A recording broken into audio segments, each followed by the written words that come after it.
अस्सलाम वालेकुम स्टूडेंट्स, क्या हाल चाल है बच्चों। तो आज हम class 9 chapter number 5 physical states of matter का एक नया लेक्चर जिसमें हम बॉइलिंग पॉइंट को डिस्कस करेंगे जो कि लिक्विड की थर्ड प्रॉपर्टी है। तो हम ऑलरेडी अवेपोरेशन वेपर प्रेशर को डिस्कस कर चुके। होप सो आपने वो लेक्चर्स देख रखे होंगे। अगर आपने अवेपोरेशन वेपर प्रेशर समझ रखा है तो बॉइलिंग पॉइंट बहुत अच्छे से समझ आने वाला है। लेकिन अगर आपने वो लेक्चर्स अभी नहीं देखे उसका लिंक डिस्क्रिप्शन में है, मैंने उसको इन डिटेल समझा रखा है। तो आइए समझते हैं कि बॉइलिंग पॉइंट एक्चुअल में होता क्या है। बॉइलिंग पॉइंट को अक्सर हम सुनते रहते हैं कि वाटर का बॉइलिंग पॉइंट क्या है ना। लेकिन केमिस्ट्री में इसको किस तरह डिफाइन किया जाता है, इसके पीछे का कॉन्सेप्ट क्या है, तो उस चीज को हम फील लेकर समझेंगे कि एक्चुअल में बॉइलिंग पॉइंट होता क्या है। तो हमेशा की तरह पहले हम कॉन्सेप्ट लेंगे, कॉन्सेप्ट से जो है वो डेफिनेशन करेंगे। तो देखो सबसे पहले फॉर एग्जांपल लेट करके चलें कि आपके पास एक कंटेनर है और उसमें यहाँ पर कोई लिक्विड प्रेजेंट है। मानकर चलते हैं कि यहाँ पर वाटर है। अब बेटा दो तरह के मॉलिक्यूल्स होते हैं। एक वो मॉलिक्यूल जो सरफेस के ऊपर प्रेजेंट होते हैं, उन मॉलिक्यूल्स को हम सरफेस मॉलिक्यूल्स बोलते हैं। It is a surface molecules. और एक मॉलिक्यूल्स जो सेंटर में प्रेजेंट होते हैं जिनको हम बल्क मॉलिक्यूल्स बोलते हैं। जो हर तरफ से घिरे हुए होते हैं उनको हम क्या नाम देते हैं, बल्क मॉलिक्यूल्स। अब अगर इन दोनों की एनर्जी की बात करें तो याद रखेंगे कि जो सरफेस के मॉलिक्यूल्स हैं इनकी जो काइनेटिक एनर्जी है वो हाई होती है as compare to bulk molecules. Okay, bulk molecules की काइनेटिक एनर्जी लो होती है। अब सरफेस के मॉलिक्यूल्स की काइनेटिक एनर्जी ज्यादा है इसीलिए ये ऊपर प्रेजेंट होते हैं। अच्छा, अब आप एक काम करें बेटा, इस लिक्विड को ना नीचे से आप टेम्परेचर देना शुरू करें, मतलब इसको आप हीट करें। अब हीट की फॉर्म में आप जब इसको एनर्जी दोगे तो मॉलिक्यूल्स की काइनेटिक एनर्जी बढ़ना शुरू हो जाएगी। अब देखिए जो सरफेस के मॉलिक्यूल्स हैं उनकी काइनेटिक एनर्जी तो पहले ही ज्यादा है, तो इनको थोड़ी सी एनर्जी मिलेगी तो ये वाले मॉलिक्यूल्स तो बेटा अवेपोरेट होना शुरू हो जाएगी, अपनी सरफेस को छोड़कर लिक्विड जो है वो गैस में कन्वर्ट होना शुरू हो जाएगा।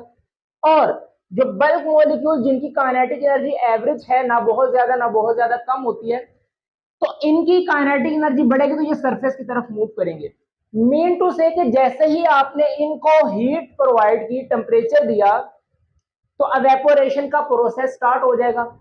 अब आप जानते हैं कि जैसे जैसे लिक्विड के वेपर्स बनेंगे, ऊपर वेपर्स इकट्ठे होंगे, तो उन वेपर्स का कुछ ना कुछ प्रेशर भी लगेगा। हमने प्रीवियस लेक्चर में बहुत इन डिटेल इसको समझा कि जब लिक्विड बॉयल होगा उसके वेपर्स बनेंगे, वेपर्स बनेंगे तो जो वेपर यहां पर इकट्ठे होंगे तो उनका कुछ ना कुछ प्रेशर लगेगा। The pressure exerted by the vapours of a liquid, उसको हम क्या कहते हैं, वेपर प्रेशर। मतलब कि लिक्विड के सरफेस के ऊपर यहां पर वेपर प्रेशर एक्सर्ट होगा। अच्छा, लेकिन सर हमने तो ये बातें तो प्रीवियस लेक्चर्स में भी डिस्कस हुई, बॉइलिंग पॉइंट का क्या मतलब है, तो सुनो जरा। अब देखिए जैसे जैसे वेपर्स बनना शुरू होंगे, जैसे जैसे वेपर्स बढ़ना शुरू होंगे आपके पास, उन वेपर्स का प्रेशर भी बढ़ना शुरू हो जाएगा, है ना। जितने ज्यादा वेपर्स बनेंगे उतना ही ज्यादा उनका प्रेशर भी लगेगा। एक ऐसी स्टेज आएगी, जरा सुनना जरा गौर से, बहुत इंपॉर्टेंट। एक ऐसी स्टेज आएगी जहां पर ये जो लिक्विड के वेपर्स हैं इनका प्रेशर इक्वल हो जाता है एटमॉस्फेरिक प्रेशर की। अब एटमॉस्फेरिक प्रेशर भी हम पढ़ के आ चुके कि सी लेवल पर जो एटमॉस्फेयर का प्रेशर होता है उसको हम क्या बोलते हैं, एटमॉस्फेरिक प्रेशर, है ना। तो अब जब बेटा ये वेपर प्रेशर इक्वल हो जाता है एटमॉस्फेरिक प्रेशर के, तो हम कहते हैं कि भाई हमारा बॉइलिंग पॉइंट आ गया, है ना।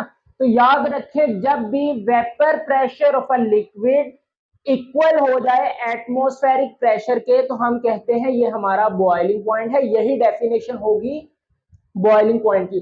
अब एटमॉस्फेरिक प्रेशर कितना होता है, you know that 760 mm of Hg, it is the atmospheric pressure. तो जब भी आपका लिक्विड उसके जो वेपर प्रेशर हो वो इस प्रेशर के इक्वल हो जाए जो कि एटमॉस्फेरिक प्रेशर है, तो हम कहते हैं हमारा बॉइलिंग पॉइंट आ गया। ओके, तो आइए पहले इसकी डिफाइन समझते हैं, फिर इसकी एग्जांपल्स की बात करते हैं। देखें क्या डेफिनेशन बनेगी। इट इज अ टेम्परेचर, ये वो टेम्परेचर है at which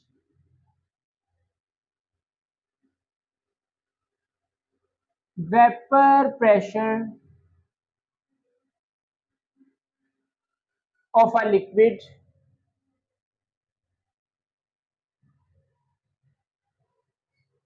becomes equal to the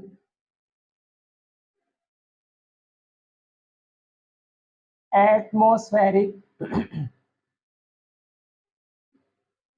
pressure is called boiling point. अच्छा, फॉर एग्जांपल इसकी जरा फील लें। देखिए हम ना अक्सर सुनते आते हैं कि वाटर का बॉइलिंग पॉइंट है 100 डिग्री सेंटीग्रेड, है ना।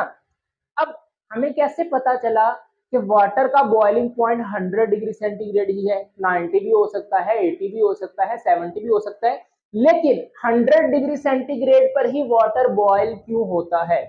तो सुनो जरा, आप क्या करते हैं, वाटर को हीट अप करना शुरू किया। अब आहिस्ता आहिस्ता वाटर का टेम्परेचर बढ़ना शुरू हो जाता है ना। वाटर का टेम्परेचर अब ऐसा तो नहीं है बेटा कि आपने एकदम पानी चूल्हे पर रखा और एकदम से वो बॉयल हो गया, नहीं, आहिस्ता आहिस्ता मोलिक्यूल्स का टेम्परेचर बढ़ता है, एवेपोरेशन स्टार्ट होती है। तो आहिस्ता आहिस्ता वाटर के मोलिक्यूल्स का एनर्जी बढ़ना शुरू होती है, टेम्परेचर बढ़ना शुरू होता है 10, 20, 30, 40, 50 डिग्री सेंटीग्रेड।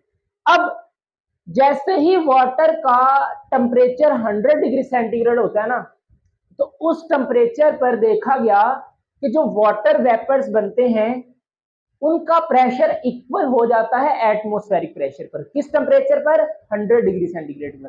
तो जैसे ही वाटर वेपर्स एटमॉस्फेरिक प्रेशर के इक्वल होते हैं, उनका प्रेशर इक्वल होता है, तो हम कहते हैं बस भाई यही हमारा बॉइलिंग पॉइंट है। तो उस वक्त जो हम टेम्परेचर नोट करते हैं डेट इज 100 डिग्री सेंटीग्रेड, तो हम कहते हैं कि वाटर के जो वेपर्स बने उनका प्रेशर 100 डिग्री सेंटीग्रेड पर एटमॉस्फेरिक प्रेशर के इक्वल होता है।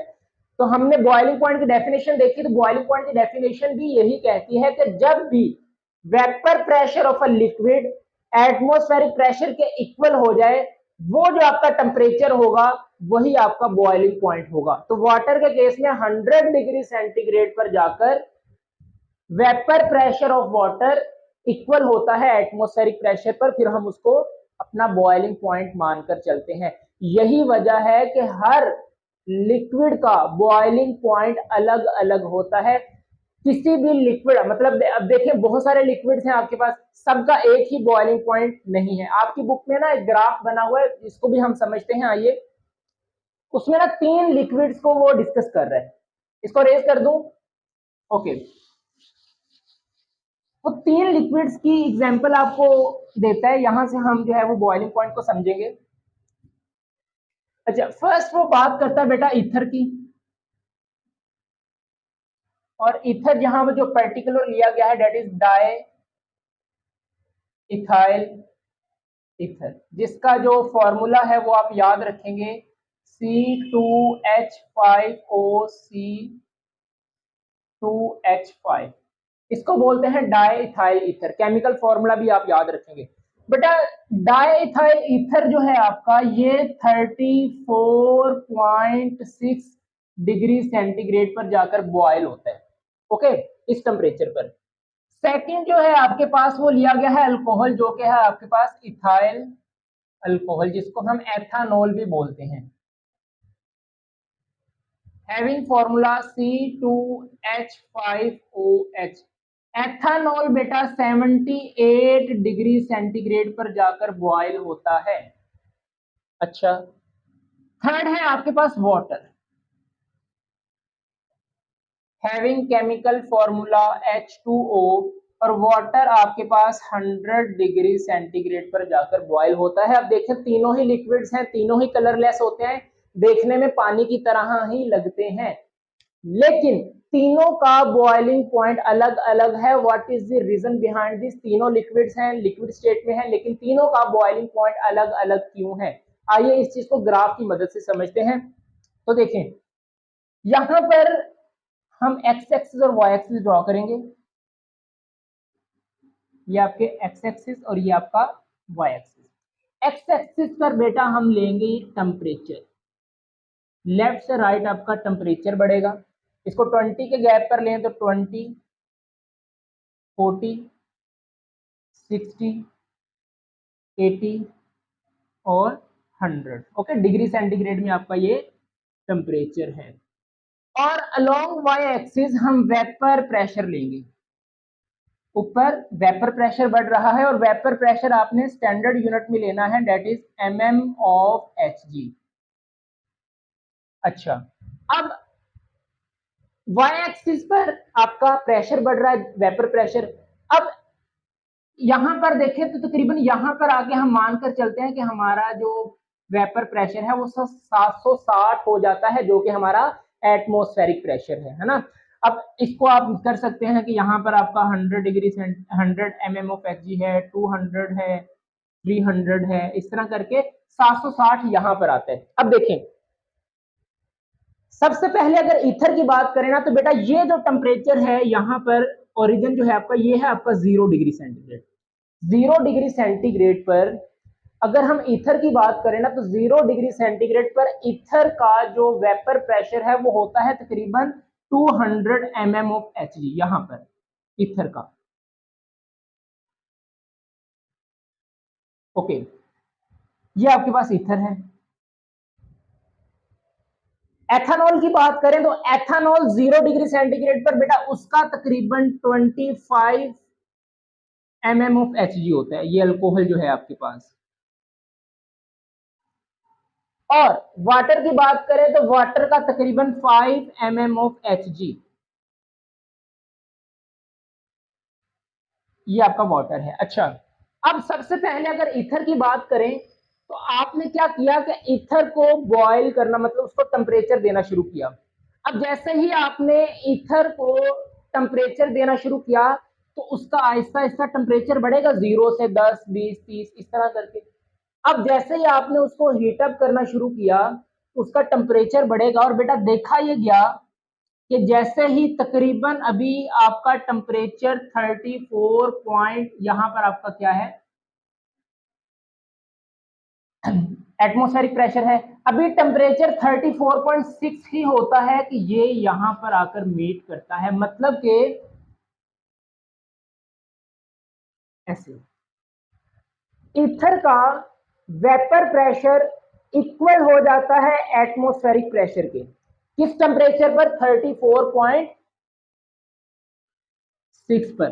तो हम कहते हैं बस भाई, ईथर का वेपर प्रेशर एटमॉस्फेरिक प्रेशर के इक्वल हो गया। उस वक्त जब हम टेम्परेचर नोट करते हैं तो वो टेम्परेचर होता है 34.6। तो हम कहते हैं कि जब भी ईथर का वेपर प्रेशर एटमॉस्फेरिक प्रेशर के इक्वल हो तो हम कहते हैं वही उसका बॉइलिंग पॉइंट है, और वो टेम्परेचर होता है 34.6 डिग्री सेंटीग्रेड। तो इसीलिए ईथर का बॉइलिंग पॉइंट आपके पास ये माना जाता है। अच्छा, फिर अगर बात करें हम अल्कोहल की, तो अल्कोहल का 0 डिग्री सेंटीग्रेड पर है आपका vapour pressure 25 mm of Hg।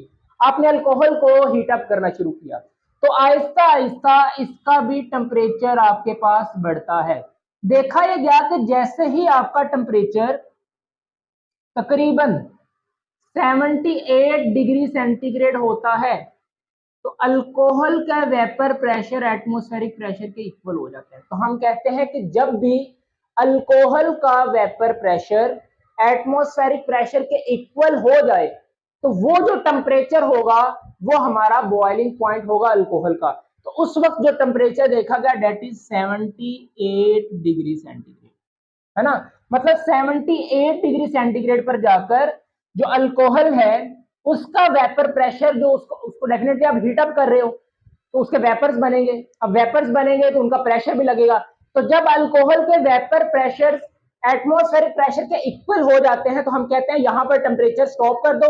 जो आपका टेम्परेचर नोटिस होगा वही इसका बॉइलिंग पॉइंट है, that is 78 degree centigrade. Now come to the water, water की बात करें आपने, अब वाटर का 0 डिग्री सेंटीग्रेड पर 5 mm ऑफ Hg है, यहां पर वेपर प्रेशर सबसे कम है 0 डिग्री सेंटीग्रेड पर।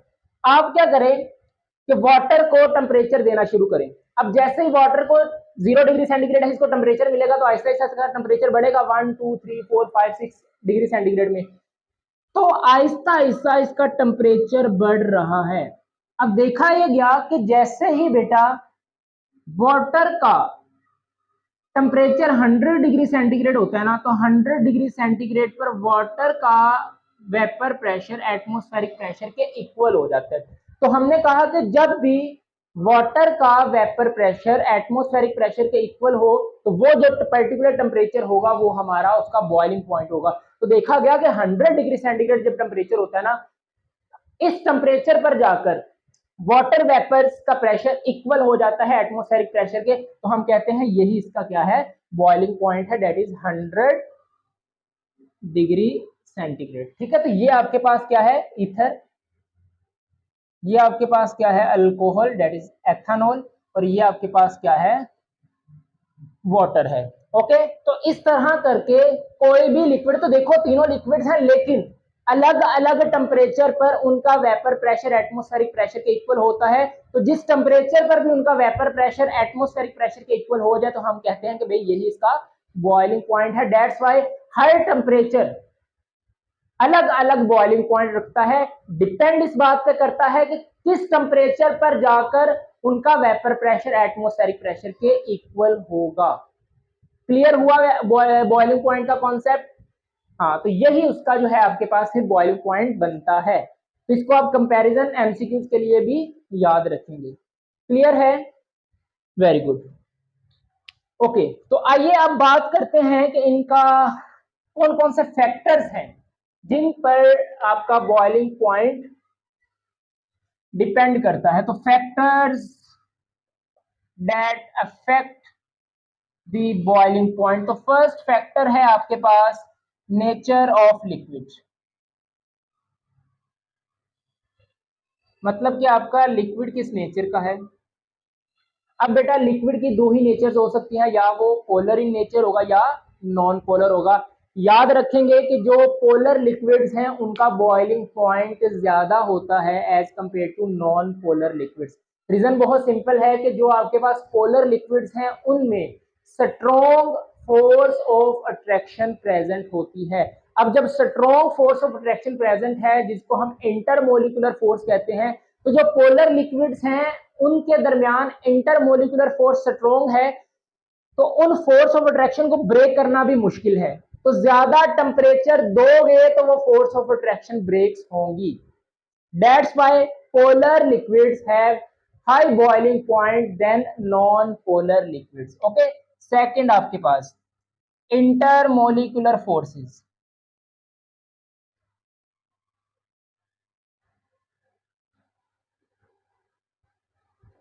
अच्छा, इंटरमोलिकुलर फोर्स का सिंपल सा कॉन्सेप्ट, जिस लिक्विड में इंटरमोलिकुलर फोर्स ज्यादा होंगी उनका बॉइलिंग पॉइंट भी ज्यादा होगा, और जिन लिक्विड्स में इंटरमोलिकुलर फोर्स कम होंगी उनका बॉइलिंग पॉइंट कम होगा। देखें, अगर कंपैरिजन करें, मैं आपसे कहूं कि ईथर, अल्कोहल और वाटर, इनमें से किसका बॉइलिंग पॉइंट ज्यादा है, तो आप कहेंगे कि सर वाटर का, फिर अल्कोहल का और सबसे कम ईथर का। अगर मैं रीजन पूछूं तो आप कहेंगे कि सर जो आपके पास वाटर है इसमें इंटरमोलिकुलर फोर्स स्ट्रॉन्ग होती है एज कंपेयर टू अल्कोहल, और अल्कोहल के अंदर इंटरमोलिकुलर फोर्सेस ज्यादा स्ट्रॉन्ग होती हैं एज कंपेयर टू ईथर। तो जिसके अंदर स्ट्रॉन्ग इंटरमोलिकुलर फोर्स होंगी उनका बॉइलिंग पॉइंट भी ज्यादा होगा। अच्छा, अगर हम ना इन दोनों का कंपैरिजन करें, वाटर और अल्कोहल दोनों में हाइड्रोजन बॉन्डिंग प्रेजेंट होती है, लास्ट चैप्टर नंबर 5 में हम पढ़ के आ चुके हैं।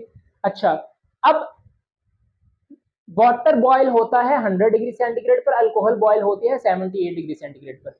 अगर इसका बहुत सिंपल सा आंसर देना हो ना, तो आप ये कहेंगे कि सर वाटर के अंदर ज्यादा स्ट्रॉन्ग हाइड्रोजन बॉन्डिंग होती है एज कंपेयर टू अल्कोहल। ये मैंने तब आपको समझाया था, ठीक है। तो वाटर के अंदर हाइड्रोजन बॉन्डिंग ज्यादा स्ट्रॉन्ग होती है एज कंपेयर टू अल्कोहल, तो ज्यादा स्ट्रॉन्ग हाइड्रोजन बॉन्डिंग होने की वजह से वाटर का बॉइलिंग पॉइंट भी ज्यादा है और अल्कोहल का बॉइलिंग पॉइंट फिर कम हो जाता है, क्योंकि इसमें इंटरमोलिकुलर फोर्स जो हाइड्रोजन बॉन्डिंग है वो कम होती है एज कंपेयर टू वाटर। सही है, तो ये आपके पास सेकंड फैक्टर था कि जिसमें इंटरमोलिकुलर फोर्स ज्यादा उसका बॉइलिंग पॉइंट भी ज्यादा होगा। थर्ड है आपके पास external pressure, that is very important. बेटा एक्सटर्नल प्रेशर को कंट्रोल करके आप बॉइलिंग पॉइंट को कंट्रोल कर सकते हैं। देखिए अगर आप एक्सटर्नल प्रेशर बढ़ा दें, अब बॉइलिंग पॉइंट की डेफिनेशन टेम्परेचर पर डिपेंड नहीं करती, वो तो डिपेंड करती है कि जब भी आपका vapour pressure of a liquid atmospheric pressure के इक्वल होगा। तो अगर आप एटमॉस्फेरिक प्रेशर या एक्सटर्नल प्रेशर एक ही बात है, तो अगर आप एटमॉस्फेरिक प्रेशर को कंट्रोल करें, अगर उसको बढ़ा दें, तो देर से वेपर प्रेशर एटमॉस्फेरिक प्रेशर के इक्वल होगा, तो फिर उसका बॉइलिंग पॉइंट भी बढ़ जाएगा। और अगर आप एक्सटर्नल प्रेशर को कम कर दें तो vapour pressure of a liquid जल्दी एटमॉस्फेरिक प्रेशर के इक्वल हो जाएगा, तो उस केस में उसका बॉइलिंग पॉइंट भी डिक्रीज हो जाएगा। सही है, तो बॉइलिंग एक्सटर्नल प्रेशर को बढ़ाने या घटाने से आपका जो बॉइलिंग पॉइंट है वो बढ़ेगा या कम होगा। सही हो गया ना। तो इसकी बहुत बेस्ट एग्जांपल जो एप्लीकेशन में आप लिख सकते हैं दैट इज प्रेशर कुकर। अच्छा, प्रेशर कुकर में भी ऐसा ही होता है कि आप वहां पर जो है आप उसमें हमारा खाना भी जल्दी पक जाता है। ठीक है, उसकी रीजन क्या होती है, हमने लास्ट लेक्चर में भी डिस्कस किया था कि आप प्रेशर कुकर को बहुत टाइटली बंद कर देते हो, तो वहां पर क्या होता है कि अंदर जो वेपर्स बन रहे होते हैं उनको बाहर निकलने का रास्ता नहीं मिलता। अब जब उनको बाहर जाने का रास्ता नहीं मिलेगा तो उनका जो प्रेशर है वो जल्दी एटमॉस्फेरिक प्रेशर के इक्वल आ जाता है, जल्दी उसका बॉइलिंग पॉइंट आ जाता है, जिसकी वजह से लिक्विड उसमें जल्दी बॉयल होना शुरू हो जाता है। ठीक है, तो वहां पर जो वेपर्स का प्रेशर बन रहा होता है वो बहुत जल्दी एटमॉस्फेरिक प्रेशर के इक्वल चला जाता है, जिसकी वजह से आपका लिक्विड प्रेशर कुकर में जल्दी बॉयल कर जाता है एज कंपेयर टू सिंपल।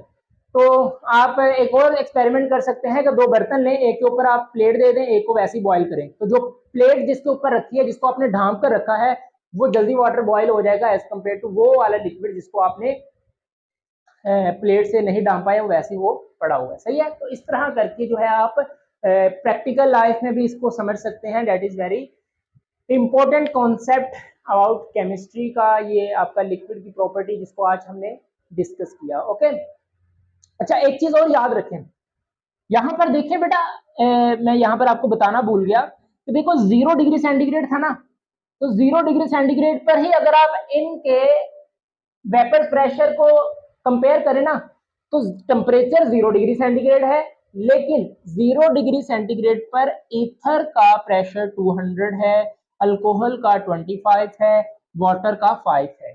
सही है, तो अब देखो ईथर 200 से ही स्टार्ट होगा, तो देखो 200 से 760 तक जाना आसान है या 5 से 200 760 तक जाना आसान है। तो देखो 200 से 760 तक जाना ये कम डिस्टेंस है, तो थोड़े से टेम्परेचर पर ही उसका बॉइलिंग पॉइंट आ जाएगा, लेकिन वाटर ने 5 से स्टार्ट होकर 760 तक जाना है, इसीलिए फिर उसका फिर आपके पास बॉइलिंग पॉइंट भी बढ़ जाता है। ठीक है, तो इस तरह भी आप इसको कंपेयर कर सकते हैं। तो बॉइलिंग पॉइंट के रिलेटेड आपके माइंड में किसी भी किस्म की कोई कंफ्यूजन हो, कोई प्रॉब्लम्स हो, कोई क्वेश्चन चल रहे हो, तो आप कमेंट सेक्शन में पूछ सकते हैं। मिलते हैं नेक्स्ट वीडियो में। नमाज पढ़ते रहें, कुरान पाक की तिलावत करते रहें। मिलते हैं नेक्स्ट वीडियो में। All the very best. Allah Hafiz.